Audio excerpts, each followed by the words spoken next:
ጨረቃዋ እንግዲህ ዛሬም ንዴት ላይ እንዳለች ናት። አምርራለች ማለት ነው። ብሩኬን በከባዱ ማስተማር ፈልጋለች።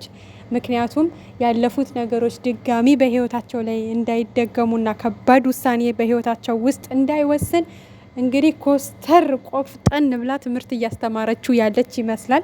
ሰላም ቤተሰብ እንዴት ናችሁ? ለዚህ ቤት አዲስ ከሆናችሁ ቤተሰብ ሆኖ ሀሳብ አስተያየታችሁንም ኮሜንት ላይ አስቀምጡ። ያው እንግዲህ ትናንትና ወደ አዲስ አበባ እንደመጡ ታውቃላችሁ። በሰላምም ወደ ቤታቸው ገብተው እንግዲህ ዛሬ በቤታቸው ሆነው ቪዲዮ ለቀዋል ማለት ነው። እንግዲህ ሀይሚዬ ትንሽ አስቸግራለች።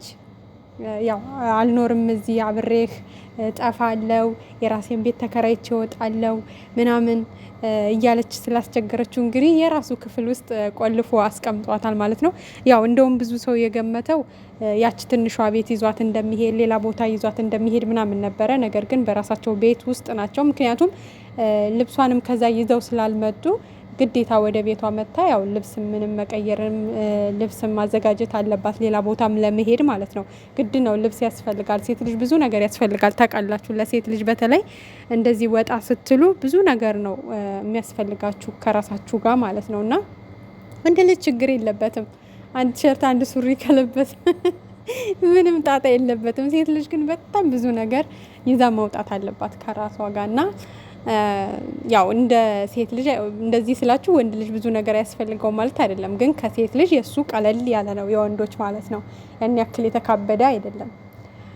እና ምን ልላችሁ ፈልጌ ነው ያው ባለፈው ብሩኬ በወሰነው ውሳኔ በጣም ውስጧ እስካሁን ንዴት ላይ ነው ማለት ነው። በእርግጥ በሰዓቱ እሷ ብቻ ሳትሆን በጣም ብዙ ሰው ሙሉ ተመልካች ማለት ይቻላል በጣም ተናዷል።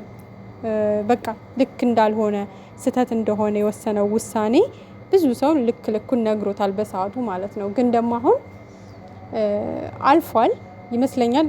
ለወደፊቱ በቃ በደንብ እያስተማረችው ነው። ምክንያቱም እንደዚህ አይነት ከባባድ ውሳኔ በህይወታቸው ላይ ምን ያክል ዋጋ ሊያስከፍሏቸውና የሚወዷቸውን ሰዎች ሊያሳጣ እንደሚችል ለብሩኬ በደንብ ስሬስ ሆና ማስተማር እየፈለገች ይመስለኛል እንጂ የምር እንዳለችው ከብሩኬ መለየት ፈልጋ በቃ ቆርጦላት ፍቅሯ አብቅቶ ምናምን አይደለም። ቤተሰብ ምናልባት እንደዛ ያሰባችሁ ካላችሁ በፍጹም እንደዛ አይደለም።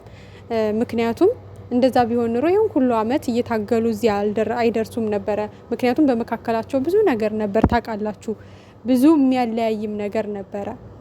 እነሱ የሚለያዩ ቢሆን ግን አይደለም። በመካከላቸው ትልቅ ፍቅር አለ። ግን ደግሞ በህይወታቸው በሚመጡ ፈተናዎች አንዳንዴ ለነሱ ህይወት አስጊ የሆኑ ውሳኔዎች እንዳይወሰኑ ድጋሚ እንደዚህ አይነት ነገር እንዳይደገም ለአንዴና ለመጨረሻ ጊዜ ኮስተር ብላ ለብሩኬ በቃ ምርር ብላ ማስተማር ነው የፈለገችው። ምክንያቱም ዛሬ እንደ ዝም ብላ እንደ ቀልድ ካለፈችው በቃ አልፏል ብላ ካለፈችው ነገ ድጋሚ ይሄ ነገር ሊደገም ስለሚችል በዛን ሰዓት ደግሞ እንግዲህ ምናልባት ትዳር ላይ ሊሆኑ ይችላሉ። ምናልባት እንግዲህ ሽማግሌ ተልኮ ቀለበት አስረው ሊሆኑ ይችላሉ። ስለዚህ በኋላ የባሰ ችግር ከሚመጣባቸው ካሁኑ ኮስተር ብላ ማስተማርና ብሩኬን ማስደንገጥ ነው የፈለገችው ሀይሚ ማለት ነው እንጂ እንደ ያው አብዛኛው ሰው እንደሚለው የምር ፍቅሯ ወጥቶላት ወይ ደግሞ አልቆላት አይደለም። የባሰ አሁን እኮ እንደውም የባሰ አፍላ ፍቅር የሆነ በጣም ቅርብ ጊዜ ነው ፍቅሩን የገለጸችለት። ስለዚህ አሁን እንደውም በጣም ፈም የሆነ ፍቅር ውስጥ ናቸው። መቼ ያልቆ ነው ፍቅራቸውና አሁን ፍቅሯ የሚያልቅላት? እናንተ ፍቅሩ አልቋል በቃ የምትሉ ማለት ነው እንዴ? ተው እንጂ መች ተጀመረ ገና እና ነው የሚያልቀው። እና ያው እንዳያችኋት እንግዲህ ብሩኬም በቃ እሄዳለሁ፣ ጠፋለሁ፣ ወጣለሁ እያለች እያስፈራራችኝ ስለሆነ ነው እንጂ ልቆልፍባት የተገደድኩትኝ ይሄንን በሷ ላይ ማድረግ ፈልጌ አይደለም። ግን ደግሞ ከወጣች ከሄደች እኔም በቃ ተስፋ ቆርጬ ወደ ከባድ ውሳኔ ከገባው በቃ ህይወታችን ከባድ ነው የሚሆነው ማለት በቃ እስከ መለየት ነው የምንደርሰው። ያ ከመሆኑ ደግሞ በፊት እኔ መታገስ መስዋዕት መክፈል አለብኝ። ትልቅ ፕሮግራም አለብን ዛሬ ራሱ አብረን ብንሄድ ደስ ይለኝ ነበረ። ግን ደግሞ ምናልባት እዛ ፕሮግራሙ ላይ ብትበጠብጥ ብትጮህ ወይ ደግሞ በቃ ያልሆነ ነገር ብትፈጥር ልክ ስለማይሆን በቃ ያለኝ አማራጭ ድረስ መጥቶ የሚረብሸን ሰው ካለ ቤት ለመቀየር እንገደዳለን፣ ቤት እንቀይራለን ብሏል ብሩኬ። በእርግጥ እስከ መጨረሻው ይቀይሩ ለጊዜው ይቀይሩ እሱን አናቅም፣ ግልጽ አልሆነልንም። እስከ መጨረሻው ግን ያንን ቤት ቢለቁ ቢቀይሩ እኛም ደስ ይለናል። ምክንያቱም ያው እንደምታውቁት ቤታቸውን ብዙ ሰው ያውቀዋል፣ ጓደኛም የሆነ ሌሎችም ሰዎች ብቻ ብዙ ሰው አውቆታል። ምን አለፋችሁና እነሱ ደግሞ የሚዲያ ሰው እስከሆኑ ድረስ ታዋቂ እስከሆኑ ድረስ ትንሽ ቆጠብ ማለት አለባቸው ለራሳቸው ደህንነት። ብዙ ሰው ወደ ቤታቸው ባይመጣ ጥሩ ነው ብዬ ነው የማስበው። በተለይ የሆነ አንድ አለ አይደለ በቃ ጋብቻ ትዳር ውስጥ እስከሚገቡ ድረስ እስከሚረጋጉ የተረጋጋ ህይወት እስከሚኖሩ ድረስ ብዙ ሰው ባያበዙ ወደ ቤታቸው ብዙ ሰው ባይጋብዙ አሪፍ ነው ብዬ ነው የማስበው። ምክንያቱም ሁሉም ሰው ቤት ባወቀ ቁጥር ችግር ነው የሚፈጥረው። ሂዶም ችግር ሊፈጠር ይችላል፣ ለሰውም እያመጣ ሊያሳይ ይችላል፣ ወዘተ ብዙ ነገሮች ከዚህ በፊት እንደተፈጠሩት አሁንም እንደዛ ሊፈጠር ስለሚችል ቤታችሁን ቀይራችሁ ደስ የሚል ኑሮ ራሳችሁን ችላችሁ ብትኖሩ ጥሩ ነው። ይሄ ደባል ምናምን ከጓደኛ ጋር መኖር ምናምን ትታችሁ አንደኛ ነጻነቷን፣ እሷም ሴት ልጅ ናት፣ በቤቷ ውስጥ ነጻነቷን ትፈልግ ይሆናል። ገብቷቸዋል። እንደፈለገች መልበስ በቁምጣ ብትፈልግ በአጭር ቢጃማ ብትፈልግ እንደፈለገች መሆን ትፈልጋለች። ሴት ልጅ ቤቷ ውስጥ ቀለል ያለ ልብስ ለብሳ ነጻነቷን ማግኘት ትፈልጋለች። ስለዚህ በቃ በነጻነት የምትኖርበትን መንገድ ማመቻቸት አለብህ ብሩኬ ብዬ ነው የማስበው። ከዛ ውጭ እንግዲህ በጸሎት ማሰብ ነው፣ በጸሎት ከጎናቸው መሆን ነው ያለብን።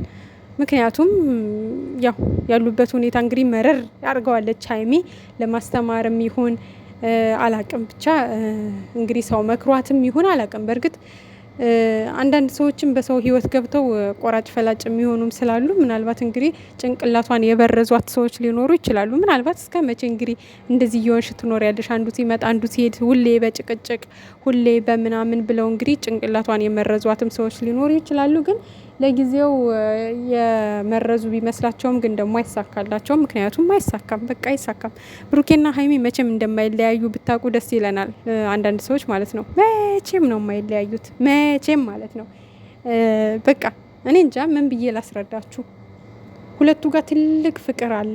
በቃ ምናልባት እናንተ ያልታየችው ነገር ይኖራል። በቃ የፈለገ ፈተና ሊመጣ ይችላል። ብዙ ፈተና ያሳለፉ ልጆች ናቸው። እስካሁንም አንድ ላይ ናቸው። ስለዚህ ነገም ወደፊትም አብረው ነው የሚሆኑት። ፈተና ሊመጣ ይችላል። የሰው ልጅ በህይወት ውስጥ ብዙ ፈተና ሊያጋጥመው ይችላል። በህመም፣ በፍቅር፣ በትዳር፣ በብዙ ነገር። ስለዚህ ያንን ደግሞ ከፈጣሪ ጋር በጸሎት እየታለፈ እንግዲህ በቃ ህይወት ይቀጥላል። እነሱም ህይወታቸውን ይቀጥላሉ። ትናንትም አልፈዋል፣ ዛሬንም ያልፋሉ፣ ነገንም ያልፋሉ። በቃ ስለዚህ በቃ አንዳንዴ እንደዚህ መሆን ጥሩ ነው። አንዳንዴ ጸብን ፍቅር ያጣፍጣላ። ባለፈው ስትል አልሰማችኋትም? በተለይ ተጣልታችሁ ከታረቃችሁ በኋላ ያለው ፍቅር ዋው ነው ያለችው።